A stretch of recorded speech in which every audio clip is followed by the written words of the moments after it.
what routines did you have, getting ready for these championship fights that you think can apply to the business world or in the professional setting? If I sit down with a successful businessman and we're going to, on the technicalities, we'll be speaking different languages. I speak jujitsu, he speaks accounting and taxes and something else I don't know about, right? But when it comes to what that moves him, or what are the values that he needs to have in place to be successful, they're exactly the same. I guarantee you there's no difference. I hate mornings. I hate getting up early in the morning.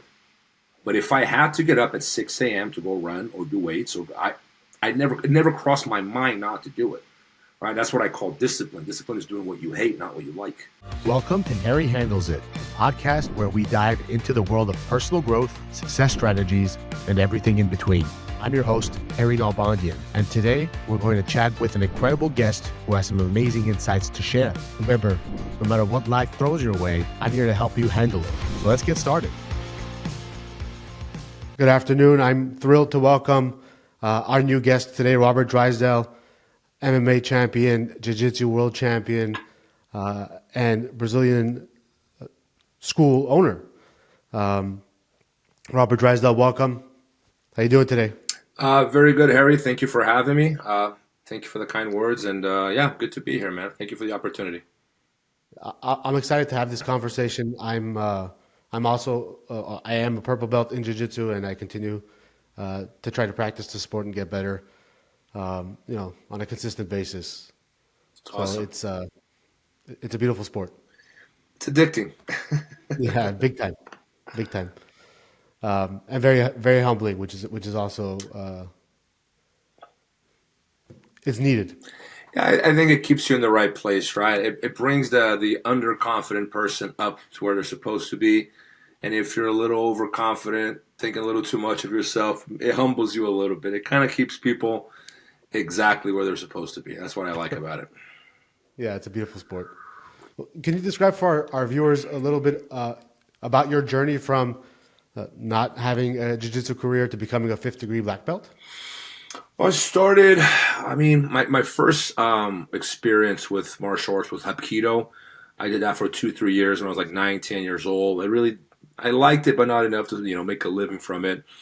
And then I got into some other things like mountain biking and soccer. I was raised in Brazil. You may or may not know this. I'm an American citizen, but I was raised in Brazil because my mom's Brazilian. So, yeah, and then I got into jiu-jitsu around 97. I actually started in a style that's not Brazilian jiu-jitsu. It's called Morgante Jiu-Jitsu, which is like like judo with karate. I thought it was a jiu-jitsu school. About 6 months to a year later, they went out of business. And I went to a real Brazilian jiu-jitsu school where I trained with Otávio de Almeida Jr. for about just under a year.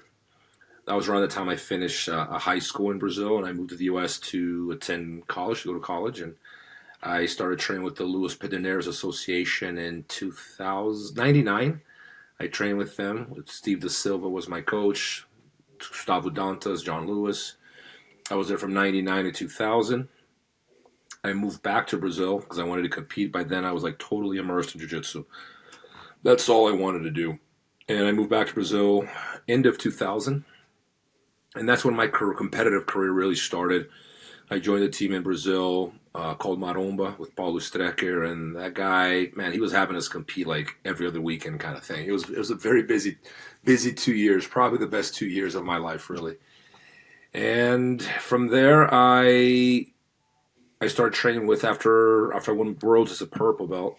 I started training with Leo Vieira, Terere, Damian Maia, Eduardo Teles, those guys. And I trained with them for, I want to say, from 2002 to 2007, end of 2007, when I finished college in Brazil. That was the year I won the ADCC as well. And then I was done with the jiu-jitsu chapter, the gi chapter of my life. I was done with the no-gi chapter, and I wanted to fight MMA. And that's why I moved to Vegas end of 2007, beginning of 2008. And I've been in Vegas ever since. That's a great story, man. I did not know that you started training in Brazil when you did. Yes, yeah. That's a great place to start. I was at the right place at the right time, Like even in Brazil, people don't really. I mean, jiu-jitsu was becoming popular in Brazil. In the U.S., most people had never heard of it. But it was an identity I liked. I was craving an identity and jiu-jitsu and that craving for an identity fell in hand in glove, and it was just love at first sight. I knew that's what I was going to be doing for the rest of my life. I had no expectations to be an athlete. My expectations were to be a good coach. I'm like, I'm probably not a good athlete, but I could be a good coach. I think my career went okay. I didn't win everything I wanted to win. My big dream was winning a UFC belt. I didn't get that. But other than that, I achieved all the things I wanted to achieve, and I had a lot of fun, and I learned a lot, and no regrets. My body's beat up. My body regrets it. My mind does it. My heart does it. But my body's like, man, maybe you should have been an accountant, you know. But it's rough on the body, man. It takes a toll on you, you know. But I love it. I still love it. Now I get to coach and watch my students thrive, and it's not as rewarding as having your own hand raised, to be honest, but it's still very rewarding. How has that transition been from, winning those world titles to bringing that into your coaching? Have you brought any principles from that experience into coaching? Yeah, man, but I've had difficulty doing that, to be honest, man. I think I was always too hard on myself, and that was my strength, I think, really. When I look back, I was never a great athlete. I was a mediocre athlete as a child. If you put me in a weight room or if you talk to any of my conditioning coaches, they'll tell you I'm nothing special as an athlete. I was not the most technical. I was consistent. I had heart, and I was very hard on myself. Like I would, on my drive back from practice, I'd be just like brainstorming. Why did I get swept? It's not happening tomorrow. Like if you beat me in practice today, I just had to get you back the next day. That was my mindset. I just refused to accept that anyone could beat me in practice, and that was my strength. That was my power. And I think that having that mindset comes along with certain values that I think are very, very important. I think they're at the bottom of everything. It doesn't matter how gifted you are, how hard you train. If you don't have these values in order, nothing works. Like courage, accountability, discipline. Like what do I mean by courage? Like you run at the best guy in the room. Who's the best guy in the room? That's the guy. That's the guy you got to top. You understand? Like accountability. When you lose, it's not the referee's fault, man. It's not the rules. It's not the maths. It's not the weather. It's you. You lost. Like take it, take it to heart and go like just improve on it. Be better. Like discipline. Show up. Oh, I don't feel like it. Well, you have to. Don't give yourself a choice. Why is this discussion even taking place? And those are the values that to me, made you special. Allowed me to achieve the things that I did achieve. Be hard on yourself. Don't be easy on yourself. Don't be a crybaby. Don't be running away from a challenge, and I think because that was my strength, I think I always came out too hard on my students, demanding the same of them. And most people don't like that kind of pressure. Most people just want to feel good about themselves, and it was very difficult for me. It still is difficult for me to adapt because when I see someone that just wants to do it as a practitioner, I never hold them to those standards. You're a practitioner, you're a hobbyist, there's nothing wrong with that. But then I get people with the talk that they want to be champions, and they think so highly of themselves, right? And then, but they don't have what it takes. And I'm trying to, and I demand those standards, but the standard is lower than the standard I demand of myself. But they still can't meet it. And then I butt heads with people because, like, hey man, I don't care if you're famous on Instagram. That means nothing to me. That says absolutely nothing to me. Like, okay, but Rob, I'm on Flow Grappling. I don't care. Like, show me on the mask what you can do, man. Like, your video going viral means zero to me. But in their minds, it means they made it. In their heads, they've climbed Mount Everest already. And I'm like, no, you haven't. You're trying to take a helicopter ride to the top of Mount Everest and then claiming the view as your own. It's not. You didn't earn it. It's not there. You're far away. Buddy, you have it. You're not even at base camp yet. And I'm explicit about these things, not because I dislike people. It's because I love them and I want to help them. And I don't know how to help people as a coach other than by being truthful. And when people can't meet basic standards, I don't know what to do. I don't know how to help them, right? Particularly people that are talking about being champions but don't have the heart to do it. They're just all talk. And that's a big part of the jiu-jitsu community today. And it's kind of a bummer, man, because I really want to show people the way to the top of Mount Everest. But most people don't want to pay the price, man. They want the helicopter ride. It's a very, very rare kind of human, the jiu-jitsu competitor that actually has it. Most of them would rather, work for followers and make money and, be Insta famous kind of thing. So I'm old school. Yeah. And I was going to ask you about that because competing in 2007, that community is much different than the jiu-jitsu community of 2025, right? Oh, wildly. I wrote a book about this. Like, I got a copy here. I mean, it's not just about this, but it's the rise and evolution of Brazilian Jiu-Jitsu. And I talk about these changes. I talk about these changes over the years and how it went from a warrior culture to a business culture, right? The customer's always right kind of thing. Whereas when I started training, if you were a blue belt, you couldn't even give your opinion. Like you couldn't open, it was like a group of people talking and you're a blue belt, you couldn't even open your mouth to talk. If you're a really good purple belt, like a brown black belt level purple belt, you can give an opinion. Like I remember being in a group of like black belts as a brown belt and I didn't open my mouth. Because there was a hierarchy there. I was like, oh, that's unfair. Like, no, it's not. I haven't earned my spot here. I'm like a noob. Like, why should I walk in the group and give an opinion and tell people, like, these guys have been doing it 5 times longer than me. It's like the soldier giving the general his opinion on battle plans. I'm like, shut up. I'm a general. You're a foot soldier. Like, there's a hierarchy in everything we do, man. And I don't have an issue with that. Like, you're an attorney, right? I would never argue law with you. Like, if we're in a room with you talking law, I'm going to shut up. Because in that department, I'm a foot soldier. You're a general.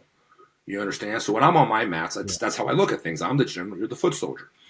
And to me, this is common sense, but it's not so common, right? So it's a difficult thing, man, because everyone's an authority these days. Like everyone's an expert. YouTube has made everyone an expert. I saw it on YouTube, but I saw it on YouTube, Coach. Why can't I do it? Yeah. Right. And the thing is, I'm not against people, seeking other sources of knowledge. Far from me. I am by no means a know-it-all coach. I'm learning new things every day. But I think that the issue really is people want to have things that they don't want. They're not willing to pay the price to be the man. You understand? Everyone wants to be the man, and they want the shortcut. They want the helicopter ride to the top. And jiu-jitsu's changed a lot in that regard because the accountability thing was huge before.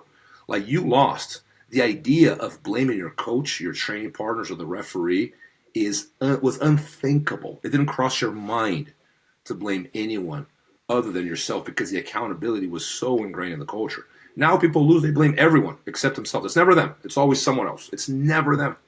And that's the norm now. I have to apologize to parents now when kids lose. Kids lose a match. I have to apologize to the parents like it's my fault that the kid lost. This is the norm, right? That spirit has been flipped 180, and that's not better. That's not an improvement, in my opinion. I see. I mean, that's rough, and you've seen that transition, and I've only had my limited experience from me being a practitioner. But based on that, I mean, what really draws me to jiu-jitsu is that accountability piece. I mean, you're in your roles. And you get caught, there's a reason why you got caught. Yeah. And on the drive home, when you think about it, you go through those, and it just makes you better. And you kind of take that from jiu-jitsu and apply it to everywhere else in your life. Then you constantly start to see different ways that you could handle the situations, different outcomes you could have made happen. Yeah. No, and I think that's the lesson. That's the beauty of it. It's like, I think what it comes down to, man, when we're having these conversations is people always want the easy way of doing things. Like people want the reward, but they don't want the hard work. And what I always tell my students is the hard work is the reward. That's where the reward is. The reward does not lie in the money, the fame, the outcome, the medal, right? That's all fun, but the true reward is what you had to do to achieve those things. The knowledge you gain, the insight. And when you skip these steps because you're trying to cut the line and you're trying to make it easy, like on yourself, right? By staying in this comfort zone, or by just telling yourself comforting lies in order not to be accountable and not to say I lost because the guy was better than me, or I made a stupid mistake. It's easier to blame someone else, so you don't have to actually internalize those mistakes and actually work harder next time. Yada yada yada. It's easy to just always project, right? Looking for external solutions for internal problems, essentially. And when I see that, I see people missing out on an important lesson because it's one thing that jiu-jitsu does, it exposes the truth. You can lie to yourself for only so long, unless you're in complete denial about it, but the facts are the facts. Like, oh, I'm better than that guy. Well, you got to prove it then. You can't just talk about, oh, I can tap that guy. Well, let's see. Let's find out. And it's very empirical like that. And that's one of the things I love about jiu-jitsu is that it was a martial art that was empirical, and it's lost some of that. Like you have to prove it. now there's a lot of, talking and marketing has become such a strong power in shaping culture and people's opinions that you no longer have to prove it. Now, if you talk about it well enough, people believe you, which is very, very strange to me. Interesting. I mean, based on that, and you mentioned the situation with the parents where you had to apologize to them when the kid lose a match. My boy, he's turning 4 years old, and I just got him into jiu-jitsu. He's done a handful of classes. It seems like he's having a good time. But as a parent, what can I do to make sure that the student that comes, to get coaching, to get better at jiu-jitsu, is in the right frame of mind? The coach, you mean, or like the student? The student For the parent, like what can a parent do to help the coaches help their children succeed? I think that, look, kids are programmed to cry to get attention and victimize themselves, right? Because they learn very early on. I'll give you an example, right? If you watch a 2-year-old, he's learning how to run or whatever, and he falls. The very first thing he does, Harry, is not cry. He looks at you. Yes. Yeah, and your reaction will determine what he will do next. If you go, oh my God, he fell on his knees. Let's get a doctor. What he's going to do? He's going to cry because that's what I'm supposed to do. I'm a victim, right? That's the mentality starts there. If you go, hey, that was nothing. You look at the kid. Did he really hurt himself? If he really hurt himself, yeah, let's go to the emergency room. But if it's just a bruise, just a scrape, it's just him crying, you know what I do? Like, hey, man, it's okay. Cried, enough, get up, let's do it again, right? And I think parents have to have that mentality because I see this all the time. The kid cries, and he runs to mom, and mom cuddles him. And I'm saying it's fine because it's his first week, whatever. It's a new environment. He's 4 or 5 years old, whatever. But at some point, you got to go, hey, no, it's okay. You don't have a good hard time. You go in the corner. You're not going to go to mom, and you're starting to break that bond. So he's not running to mom every time he's crying or some things aren't going his way, right? And I think that if the child discovers that they can overcome this on their own in time, they will no longer need it. But if the behavior is reinforced over and over and over, at some point it becomes an adult and it's not going to change, right? Because that's too late to change. So the programming is there. The programming is there. It's an emotional reaction to a hard, difficult situation, right? I'd recommend parents that like I have a friend of mine who's in the military, right? This is maybe an extreme example, but it goes to show. I think parents need to learn a little bit from this guy, right? It says when his kids were crying when they were newborn in the middle of the night, you go check on them. Had they shat themselves? No. Did they pee themselves? No. Are they hungry? No. Are they cold? No. Why are they crying then? Let them cry. And it sounds rough because, you want to hold them. I'm like, but it starts very young, right? It starts very young. It's like, if it's not hungry, it's not cold. It didn't shit itself, didn't pee itself, then what's the issue? It's fine. It's not a big deal. Like, he will be fine. And I think parents need to have a little bit of that in jiu-jitsu. So they look at the kid and the kid's not doing well, he's losing, he's crying, or he doesn't want to go to jiu-jitsu. And you go, hey, are you hurt? Is someone abusing you there? Is anything terrible happening? No, then what's the issue? And I think parents we've conceded too much to children and by giving them too much freedom. And I think freedom is something you earn in adulthood. It's something you earn. It's not something that is given you when you're 5. Because if you give your 5-year-old the freedom to do what he wants, he will eat cookies all day, play on TikTok and Roblox all day, and he won't ever go to school. And that's the truth. If you give a child freedom, that's what they will do. So I don't think freedom is something because we praise that word freedom so much as adults that we end up extending the concept that a child is not prepared to handle. Right, and we grant that to children. We let them choose, and we let them choose, and we let them choose. They're going to choose TikTok every time, and and chocolate. Like, they're never going to eat broccoli. Like, what? Why would they? Chocolate tastes better, So I think that's my recommendation to parents: is like, tough love is real love. That's why you're bringing them to jiu-jitsu in the first place. Let the coach do their jobs. Don't cuddle them. Like, they're fine, and take them to jiu-jitsu. If they don't want to go, don't give them a choice. When they're adults, they can decide not to go if they don't want to. While they're children, put the hammer down. I think it works better. Yeah, build a habit. A habit. And, my younger daughter hated it. She still hates it. But I don't give her a choice. She's going to jiu-jitsu, and that's it. And then she goes. She always complained. She stopped complaining because she's realized she's not going to win that war. She tries to like it as best she can. Her friends are there. She doesn't have a terrible time. It's just not her thing. She likes gymnastics more. But to me, teaching a child how to defend themselves, how to fight, and have the confidence to do so if they need to, then that's not a hobby. It's not a commodity, man. That's a life saving skill. So I want my children to have that. Big time. At a minimum, it's a life skill. Just like, people learn a sport. This is one of the things that everyone should have in their back pocket. Yeah, absolutely. What routines did you have, getting ready for these championship fights that you think can apply to the business world or in the professional setting when stakes are also high? Oh man, it's funny. Like I run a business, right? I always tell people this. I am a martial artist who owns a business. I'm not a businessman. Big difference. I never cared for business, to be honest. It's not something I'm interested in. People give me business books like, "Oh, Rob, if you read this, you're gonna make more money." I'm like, "Yeah, I probably would, but I would rather read something else." It's just not who I am. I love martial arts. I love other topics, but I understand there's a lot of overlapping with, I think, success, right? Whatever you mean by success. If you success, you mean reaching the top of Mount Everest, and for a businessman, means making a lot of money. For me, it was winning the tournament, ADCC and IBJJF and whatever, right? For someone else, it's something else. To each their own. I don't make judgments of value of what's better and what's worse. It's what's important to me is what's best for me, right?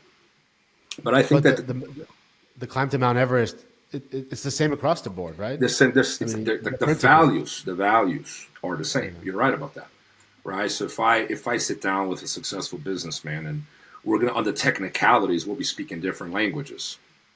I speak jujitsu, he speaks accounting and taxes and something else I don't know about.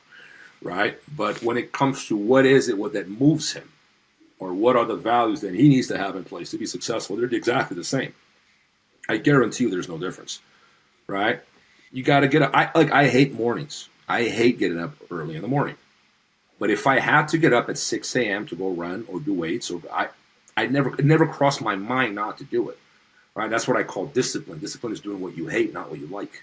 Doing what you like is easy. I like to sleep. I can't call myself disciplined. I do it every night, But it's the discipline, the accountability. Something went wrong with your marketing campaign, or there's something going wrong in a department in your business. You can blame the government if you want. You can blame your employee if you want, but it comes down to you, man. You're the leader. It comes down to you. It's always on you, and it sucks to tell yourself that horrific truth because it means you have to be checking yourself, and you never get to feel comfortable. And that's the other thing about the climb, man. You're never comfortable. You're always miserable. There's no happiness in achievement, man. That's what people don't get. You thought it's a happy place, but no, it's not. It's miserable. You're never happy. That's why you climb, because you're unhappy. Because if you were happy, you would stop climbing. You would graze. You'd get to the very bottom of the mountain, and you go, I'm happy here. It's the opposite. You look at the mountain and go, that's where happiness is, because you're not happy. Right? And I think a lot of people miss that. And that road is not a happy road. There's a movie I love. Whenever this conversation comes up, I always bring it up. Ever see that movie Rush with the two F1 drivers? It's a great movie, and it's Niki Lauda and James Hunt. There were two rivals. They're brilliant, both of them brilliant, but very different kind of champions. One of them's a brainiac, the other one's like pure talent. And there's a scene in the movie I never forget where Niki Lauda's performance starts dropping because he's finally happy. He gets married and he has a wife and he loves her. He's super happy. And there's a scene there that I love. It's very symbolic. He's staring at the fire. And staring at the fire, he goes, happiness is the enemy. And I absolutely love that scene because he summarized the life of any driven competitor person. Because the second you are happy, you lose the fire. Fire is no longer there. You understand? And I think that's something a lot of people that want to feel good about themselves all the time and feel comfortable, but also want to be successful, don't understand. Being successful means being uncomfortable all the time. It's being used to that. That's the norm. You understand?